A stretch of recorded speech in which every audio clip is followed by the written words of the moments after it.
ദീർഘകാല നേതൃത്വം കൈവശം വച്ചിരുന്ന നിതീഷ് കുമാർ ബീഹാർ രാഷ്ട്രീയത്തിൽ നിന്ന് പുറത്തേക്ക് പോവുകയാണ്.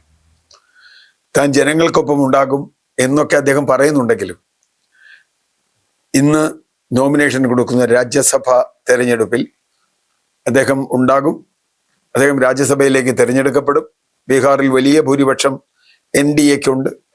അതുകൊണ്ട് അദ്ദേഹം രാജ്യസഭാ മെമ്പറാവും. അങ്ങനെ ബീഹാർ മുഖ്യമന്ത്രി സ്ഥാനം ഒഴിയും. BJPയുടെ മുഖ്യമന്ത്രി വരും. ഇതിൽ പെട്ടെന്നൊരു ഞെട്ടലുണ്ടാവേണ്ട കാര്യമില്ല. എപ്പോഴാണ് ഇത് സംഭവിക്കുക എന്ന് മാത്രമാണ് രാഷ്ട്രീയ നിരീക്ഷകർ ചിന്തിച്ചിരുന്നത്. കഴിഞ്ഞ 2 നിയമസഭാ തെരഞ്ഞെടുപ്പുകളിലും JDUവിനേക്കാൾ സീറ്റ് കൂടുതൽ BJPക്കായിരുന്നു. പക്ഷേ നിതീഷ് കുമാറിനെ മാറ്റി മറ്റൊരാളെ മുഖ്യമന്ത്രിയാക്കാൻ BJPക്ക് പോലും ധൈര്യമുണ്ടായിരുന്നില്ല. കാരണം ബീഹാറിൽ BJPക്ക് സീറ്റ് കിട്ടുന്നതും തെരഞ്ഞെടുപ്പിൽ വലിയ തോതിലുള്ള തരംഗം സൃഷ്ടിക്കുന്നതും നിതീഷായിരുന്നു. എപ്പോൾ നിതീഷ് ഇല്ലാതാവുന്നുവോ അപ്പോൾ NDA മുന്നണിക്ക് ബീഹാറിൽ വേരുണ്ടാവില്ല, അല്ലെങ്കിൽ ആളുകൾ ഉണ്ടാവില്ല, വിജയമുണ്ടാവില്ല. നമുക്കറിയാം, നിതീഷ് 2-3 പ്രാവശ്യം അങ്ങോട്ടും ഇങ്ങോട്ടും മാറിയ ആളാണ്. ഇന്ത്യ മുന്നണിയുടെ ഭാഗമായ ഒരു ഘട്ടത്തിൽ വന്നു. അത് കഴിഞ്ഞ് തിരിച്ചു വീണ്ടും NDA മുന്നണിയിലേക്ക് പോയി. ബീഹാറിൽ ഏറ്റവും കൂടുതൽ കാലം, ഒരുപക്ഷെ ഇന്ത്യയിൽ തന്നെ ഏറ്റവും കൂടുതൽ കാലം മുഖ്യമന്ത്രിയായിരുന്ന ആൾ എന്ന നിലയിൽ വളരെ ശക്തമായ സ്വാധീനമുള്ള ഒരു പഴയകാല സോഷ്യലിസ്റ്റാണ് നിതീഷ് കുമാർ. അദ്ദേഹത്തിന്റെ ഭരണത്തെക്കുറിച്ച് തന്നെ പറയുന്നത് സുശാസൻ ബാബു എന്നാണ്. ബീഹാറിൽ അദ്ദേഹത്തിന്റെ ഭരണം ജനങ്ങൾക്ക് ഗുണകരമായി എന്നാണ് പൊതുവിലയിരുത്തൽ. അതുകൊണ്ടാണ് അദ്ദേഹം നിൽക്കുന്ന ഭാഗം എപ്പോഴും തെരഞ്ഞെടുപ്പിൽ ജയിച്ചു വരുന്നത്. മുമ്പ് അദ്ദേഹം NDA മുന്നണി വിട്ട് ഇന്ത്യ മുന്നണിയിലേക്ക് കുറച്ചു കാലം പോയപ്പോഴും അവരുടെ കൂടെയായിരുന്നു വിജയം. BJP അവരുടെ പ്രോജക്റ്റ് നടപ്പാക്കിയിരിക്കുന്നു. ആ പ്രോജക്റ്റ് ചെറിയ കാലത്തെ പ്രോജക്റ്റല്ല. BJP എപ്പോഴും അങ്ങനെയാണ്. ദീർഘകാല പ്രോജക്റ്റുകളാണ് ഓരോ സംസ്ഥാനത്തും അവർ പരീക്ഷിക്കുക. ഇതുവരെ ബീഹാറിൽ BJPക്ക് ഒരു മുഖ്യമന്ത്രി ഉണ്ടായിട്ടില്ല, ഉപമുഖ്യമന്ത്രി ഉണ്ടായിട്ടില്ല.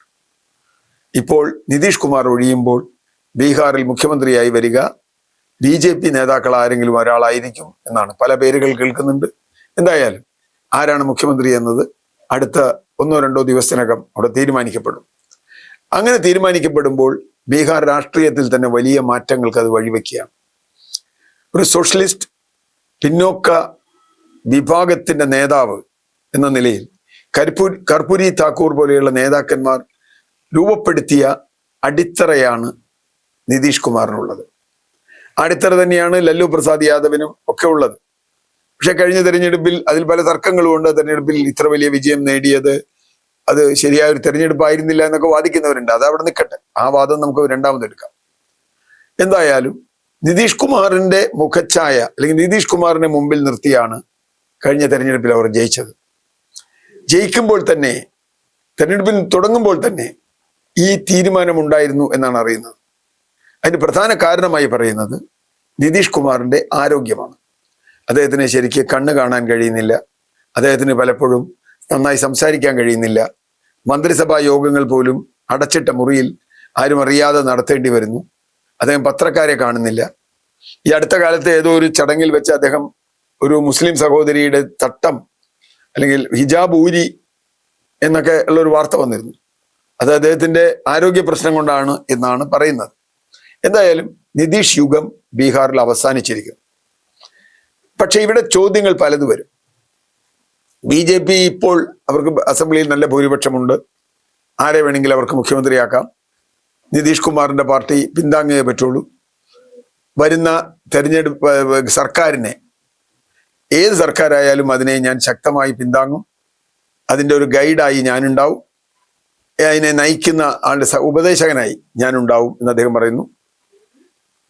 പാർലമെന്റിന്റെയും നിയമസഭയുടെയും എല്ലാത്തിലും അവിടെ ലെജിസ്ലേച്ചർ കൗൺസിലുണ്ട്, നിയമസഭയുണ്ട്, പാർലമെന്റിൽ ലോക്സഭയിൽ അദ്ദേഹം അംഗമായിരുന്നിട്ടുണ്ട്, രാജ്യസഭയിൽ അദ്ദേഹം അംഗമായിരുന്നിട്ടുണ്ട്.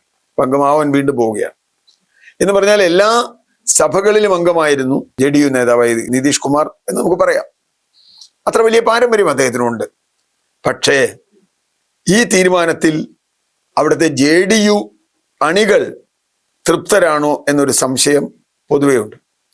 അത് മറികടക്കുന്നതിന് അദ്ദേഹത്തിന്റെ മകനെ നിശാന്തിനെ മന്ത്രിസഭയിൽ എടുക്കുകയും ചിലപ്പോൾ ഉപമുഖ്യമന്ത്രി വരെ ആക്കുകയും ചെയ്യും എന്നൊരു വാർത്തയുമുണ്ട്.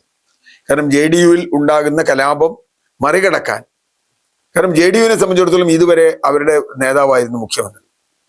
ഇനിയിപ്പോൾ മുഖ്യമന്ത്രിയില്ല എന്ന് പറഞ്ഞാൽ ഭരണത്തിന്റെ നിർണായകമായ നിയന്ത്രണം BJP-യിലേക്ക് പോകുന്നു എന്ന ഭയം JDU അണികൾക്കുണ്ട്.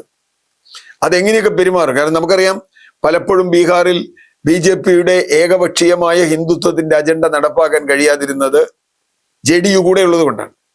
നിതീഷ് കുമാറിനെ അവിടുത്തെ ന്യൂനപക്ഷങ്ങൾക്ക് പോലും വിശ്വാസമാണ്. നിതീഷ് ഉണ്ട് എന്നതുകൊണ്ട് BJP സഖ്യകക്ഷി ആണെങ്കിൽ പോലും അധികാരത്തിൽ വന്നോട്ടെ, NDA അധികാരത്തിൽ വന്നോട്ടെ എന്ന് വിചാരിക്കുന്ന ന്യൂനപക്ഷ വിഭാഗങ്ങൾ പോലും ധാരാളം അവിടെയുണ്ട്. അവരെ വിശ്വസിച്ച്, ഈ നിതീഷിനെ വിശ്വസിച്ച് ഇതിൽ വന്നിട്ടുള്ള അവർക്ക് ഇത് വലിയ തിരിച്ചടിയാണ്. അതുകൊണ്ട് തന്നെ ബീഹാറിൽ JDU എന്ന രാഷ്ട്രീയ കക്ഷിയുടെ പ്രാധാന്യം കുറയുകയും അതുകൂടി BJP എടുക്കുകയും ചെയ്യുമ്പോൾ കൂടുതൽ ഹിന്ദുത്വത്തിന്റെ രാഷ്ട്രീയത്തിലേക്ക് ബീഹാർ നീങ്ങും എന്ന് ഭയപ്പെടുന്ന രാഷ്ട്രീയ നിരീക്ഷകരുമുണ്ട്.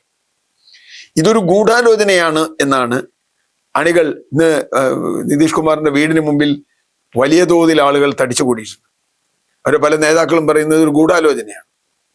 നിതീഷ് കുമാറിനെ കാണാൻ വന്ന JDU-വിന്റെ ഒരു MLA-യെ വഴിക്ക് തടഞ്ഞു നിർത്തി തിരിച്ചയച്ചു.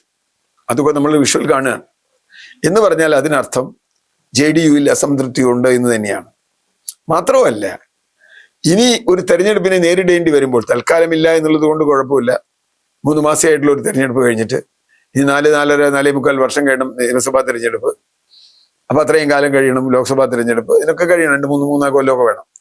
അതുകൊണ്ട് തൽക്കാലം പേടിക്കാനില്ല എന്നുണ്ടെങ്കിലും JDU-വിന്റെ സോഷ്യലിസ്റ്റ് ബേസ് തകരുകയും ആ ബേസിലേക്ക് RJD ലല്ലു പ്രസാദ് യാദവും അദ്ദേഹത്തിന്റെ മകനും കോൺഗ്രസും അടക്കമുള്ള ഇന്ത്യ മുന്നണി കയറുകയും ചെയ്താൽ ബീഹാർ രാഷ്ട്രീയത്തിൽ വലിയ തരത്തിലുള്ള ഒരു മാറ്റം ഉണ്ടാകാൻ സാധ്യതയുണ്ട്.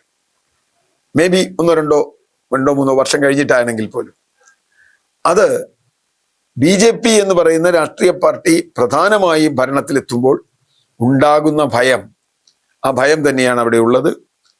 ഇത് ബീഹാർ രാഷ്ട്രീയത്തിൽ ദീർഘകാലത്തിലേക്ക് വലിയ മാറ്റങ്ങൾ ഉണ്ടാക്കും എന്ന് തന്നെയാണ് നമുക്ക് പ്രതീക്ഷിക്കാവുന്നത്. ഇനി തൻ്റെ അണികളെ മുഴുവൻ സമാധാനിപ്പിക്കാൻ നിതീഷിന്റെ മകൻ നിശാന്തിന് കഴിയുമോ, അങ്ങനെ കൂടെ നിർത്താൻ കഴിയുമോ എന്നൊരു ചോദ്യമുണ്ട്. ആ സാധ്യത ആണ് BJP പരിശോധിക്കുന്നത്. അല്ലെങ്കിൽ NDA മുന്നണിക്ക് ബീഹാറിൽ വലിയ തിരിച്ചടി നേരിടേണ്ടി വരും എന്ന് തന്നെയാണ് ഇപ്പൊ കാണുന്നത്. നിതീഷ് കുമാറിന്റെ ആരോഗ്യം നശിച്ചിരിക്കുന്നു എന്ന റിപ്പോർട്ട് ഏതാണ്ട് സത്യസന്ധമാണ് എന്ന് തന്നെയാണ് അറിയുന്നത്. ആ ഘട്ടത്തിൽ അദ്ദേഹത്തിന് മാറുകയല്ലാതെ വേറെ വഴിയൊന്നുമില്ല എന്ന സ്ഥിതി BJP എത്തിച്ചിരിക്കുന്നു.